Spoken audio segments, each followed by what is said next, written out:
एक बार फिर से स्वागत है आपके इस चैनल में। आज हम इकोनॉमिक्स में कुछ समस्याओं के बारे में जानते हैं, जो हमारी इकोनॉमी में जो भी समस्याएं खड़ी होती हैं, उत्पन्न होती हैं, उसके बारे में। जैसे कि आप लोगों ने सुना होगा कि हमारी इकोनॉमी मंदी में चल रही है या फिर महामंदी में चल रही है। इसके अलावा कई बार न्यूज़ पेपर में भी देखने को मिलता है, या फिर जब भी हम करंट अफेयर्स पढ़ते हैं तो उसमें हमें ये बात जानने को मिलता है, सुनने को मिलता है कि हमारी इकोनॉमी मंदी में है, महामंदी में, कंस्ट्रक्शन में स्लो डाउन की स्थिति बनी हुई है। ये सब आखिर क्या होता है, इसके बारे में आज की इस वीडियो में देखेंगे और बिल्कुल सही से क्लियर हो जाएगा। बस ध्यान से बने रहे इस वीडियो में। आपको आगे के इकोनॉमिक्स समझने में भी इस सब टर्म्स की बहुत भूमिका होती है, तो इसे ठीक से समझ ले तो हमारे लिए आगे की इकोनॉमी पढ़ना आसान हो जाएगी। तो आइए शुरुआत करते हैं। हम पहले जानते हैं स्लो डाउन को, जो मैंने लिख रखा है पहले से। यहाँ देख लीजिए स्लो डाउन। जीडीपी से हमें उत्पादन का पता चलता है। मैंने पढ़ाया था पहले, और कुछ टाइम पहले हम लोग देख चुके हैं कि जीडीपी से उत्पादन का पता चलता है। लेकिन उत्पादन कितना हुआ और उत्पादन में बढ़ोतरी कितना हुआ, ये दो बातें होती हैं। तो उत्पादन कितना हुआ जीडीपी में पता चल जाएगा कि प्रोडक्शन कितना हुआ, और उत्पादन में बढ़ोतरी कितना हुई, कितनी वृद्धि से उत्पादन हो रहा है, इसे हम ग्रोथ रेट बोलते हैं। दो बातें हुई, एक जीडीपी, एक ग्रोथ रेट। तो ये दो बातों को पहले हम एक एग्जांपल से समझते हैं कि क्या होता है। मान लीजिए कि ये एक जीडीपी है और यहाँ लिखते हैं ग्रोथ रेट। ये T1 टाइम मान लीजिए कि T1 टाइम में जीडीपी हमारा 100 रुपया है और T2 टाइम में हो जा रहा है 110 रुपया। 110। तो हम ये मान के चलते हैं कि हम क्या करें। अभी इससे सीधे बात दिख रही है कि हमारा जीडीपी पहले T1 टाइम में जो था 100 था और T2 टाइम में 10 हो गया, 110 हो गया। यानी कि ये इसमें बढ़ा है, हमारा जीडीपी बढ़ा है। लेकिन हम यहाँ ग्रोथ रेट की बात करें तो ये कितना परसेंट बढ़ा है, तो ये हमें दिखेगा कि 10% बढ़ा है।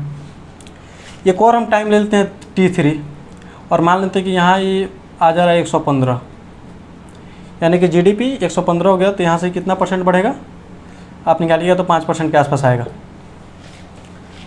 देखिए इसमें इस एग्जांपल से हमें दो चीज़ें पता चल रही है। एक पहली बात थी कि जीडीपी बढ़ रही है, 100 हुआ, 110 हुआ, 115 हुआ। लेकिन ग्रोथ रेट पहले 10 था, 5 हुआ। यानी सीधा इसका मतलब है कि ग्रोथ रेट में 5% की कमी आई है, यानी -5%।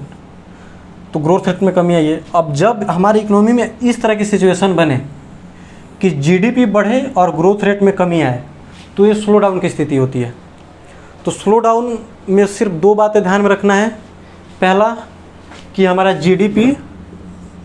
जीडीपी बढ़ेगा, और दूसरा ग्रोथ रेट कम होगा। तो जब ऐसी स्थिति इकोनॉमी में आए कि जीडीपी बढ़े और ग्रोथ रेट में कमी आए, तो इसे स्लो डाउन की स्थिति बताया जाता है इकोनॉमी में। इससे क्वेश्चन भी आए इकोनॉमिक्स में, जिसमें ऐसे बता दिया जाता है कि निम्न कथनों पर विचार करें, और दो कथन दे दिए जाएंगे कि स्लो डाउन की स्थिति में जीडीपी बढ़ता है और ग्रोथ रेट कम होता है। दूसरा कथन ये दे दिया जाएगा कि स्लो डाउन की स्थिति में ग्रोथ रेट बढ़ता है और जीडीपी कम होता है। उसमें आपको 4 ऑप्शन दिए जाते हैं कि एक सही है, दो सही है, एक दो दोनों सही है, फिर ना ही एक सही है ना ही दो सही है। तो आपको उस टॉपिक को सिलेक्ट करना है, उस ऑप्शन को चूज करना है जिसमें बताया गया हो कि जीडीपी बढ़ता है जबकि ग्रोथ रेट कम होता है। तो ये हुआ हमारा स्लो डाउन। नेक्स्ट हम पढ़ते हैं कंस्ट्रक्शन पर। तो कंट्रैक्शन क्या होता है? हमारे जीडीपी की गणना के लिए हम एक साल को 4 बराबर भागों में बांटते हैं, जिसे फर्स्ट तिमाही यानी first quarter, second quarter, third quarter और फोर्थ क्वार्टर में कहा जाता है। यानी कि मान लीजिए कि पहले 3 मंथ, सेकेंड 3 मंथ, यानी 6 मंथ हो गया। 1 से 3, 3 से 6, 6 से 9। इसे मैं ऊपर लिख देता हूँ, 1 मिनट। 1 से 3, 3 से 6 और 6 से 9, 9 से 12।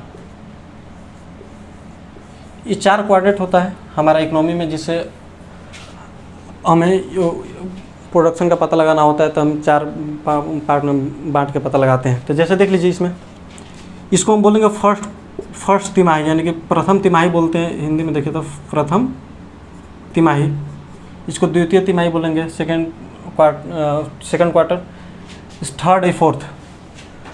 तो जब हमें ग्रोथ रेट का पता लगाना हो तो हमें ये क्वार्टर वाइज पता चलता है हमें ग्रोथ रेट की क्या ग्रोथ रेट हुआ है। तो हमारी इकनॉमी में जब पहले तिमाही में ग्रोथ रेट निगेटिव हो जाए, यानी निगेटिव हो जाए क्या मतलब कि एकदम माइनस में चले जाए ग्रोथ रेट, जो कि मैंने एग्जांपल दिया था जिसमें कमी हुई थी, लेकिन उसमें ऐसा हो कि निगेटिव में चला जाए, जिसमें हमने देखा था 5% की कमी आई थी, ये 5% की कमी यानी कि निगेटिव हो गई। तो जब ऐसी स्थिति हो जाए तो ये हमारा होता है कंट्रैक्शन। जब पहला तिमाही में ग्रोथ रेट निगेटिव हो जाए तो कंट्रैक्शन की स्थिति बनती है। अब तीसरी बात पे आते हैं, रिसेशन। इसे हम मंदी भी बोलते हैं, हिंदी में मंदी। देखिए ये काफ़ी चर्चा में रहता है ये मंदी। तो मंदी को समझने के लिए क्या करते हैं, वो हिस्सा तो मैंने मिटा दिया, ये 1 से 3 था, 3 से 6, 6 से 9, 9 से 12। तो ये बहुत आसान है, जब ये भी माइनस में चला जाए, इस फर्स्ट तिमाही का ग्रोथ रेट भी माइनस में चला जाए, सेकेंड तिमाही का ग्रोथ रेट भी माइनस में चला जाए, तो रिसेशन की स्थिति उत्पन्न हो जाती है। लेकिन इसके लिए कंडीशन लगाया जाता है कि कम से कम 2 क्वार्टर की ग्रोथ रेट निगेटिव होनी चाहिए। हो सकता है ये भी निगेटिव में हो, तो भी हम बोलेंगे कि मंदी की स्थिति है, जब इकोनॉमी में मंदी की स्थिति आ जाती है। तो पहला बात में हम लोग ये समझे कि जब पहला तिमाही में अपने फर्स्ट क्वार्टर में ग्रोथ रेट निगेटिव हो जाता है तो कंट्रैक्शन की स्थिति बनता है, और जब फर्स्ट क्वार्टर और सेकेंड क्वार्टर में भी ग्रोथ रेट निगेटिव हो जाए तो रिसेशन की स्थिति बनती है। फिर तीसरा हम देखते हैं इस बार, ये आता है चौथा है डिप्रेशन। ये बहुत भयावह स्थिति होती है इकोनॉमी में, सबसे भयावह स्थिति होती है डिप्रेशन। इसमें बेरोजगारी इतनी तेज़ी से बढ़ने लगती है कि, और इसमें मजदूरी भी कम नहीं होती। 2 बातें होती हैं, लेकिन इससे समझने से पहले हम 2 बातें को समझ लेते हैं। 2 बातें होती है, एक होती है डिफ्लेशन और दूसरी होती है डिसइन्फ्लेशन। इन 2 बातों को समझ लेंगे, उसके बाद से डिप्रेशन समझ में आ जाएगी। पहले इसे समझते हैं डिसइन्फ्लेशन क्या है। तो इन्फ्लेशन की बात करें तो इन्फ्लेशन में क्या दिखता है, जैसे कि हम बताए थे सिंपल से कि आप इन्फ्लेशन को महंगाई के तौर पर समझ लीजिए। तो जैसे इन्फ्लेशन का आरबीआई के द्वारा टारगेट रखा जाता है, हर वर्ष इन्फ्लेशन का टारगेट रखा जाता है आरबीआई के द्वारा। तो कोई बात नहीं, इस बार का टारगेट जो रखा गया है इन्फ्लेशन का 2023 का, वो हमारा 2 से 6% के बीच है, 2 से 6% के बीच है।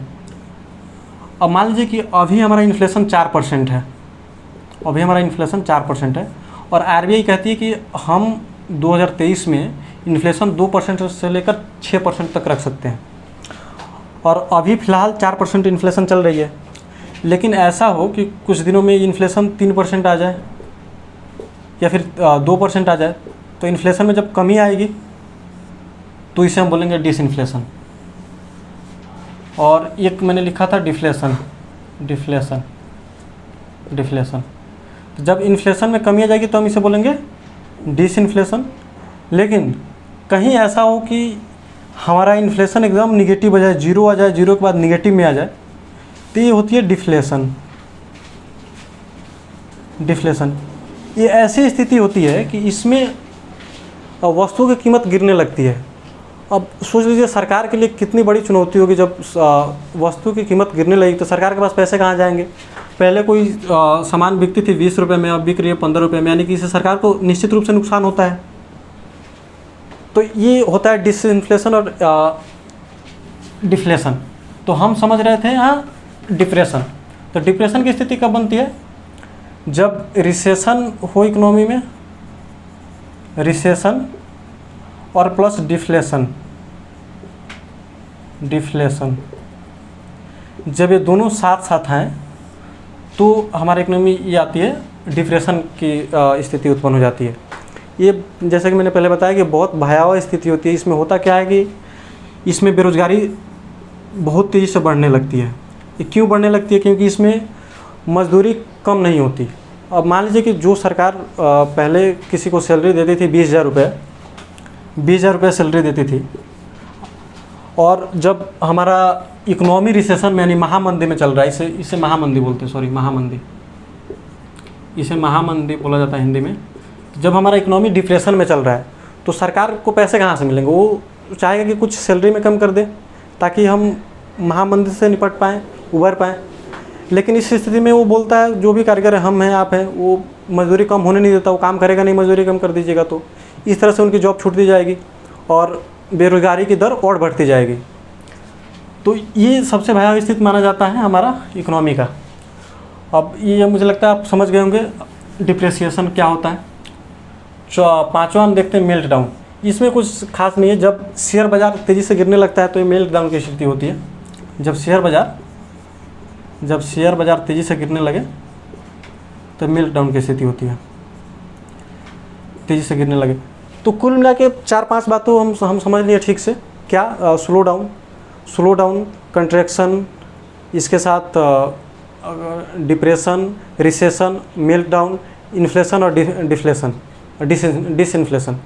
ये 4-5 बातें जो इकोनॉमिक टर्म है हमें आगे की इकोनॉमी पढ़ने में काफ़ी हेल्प करेगी। तो आप इसे ध्यान से समझ चुके होंगे और उम्मीद है आपको समझ में आ गई होगी। तो आगे इस वीडियो में बने रहें। तब के लिए धन्यवाद। Thank you.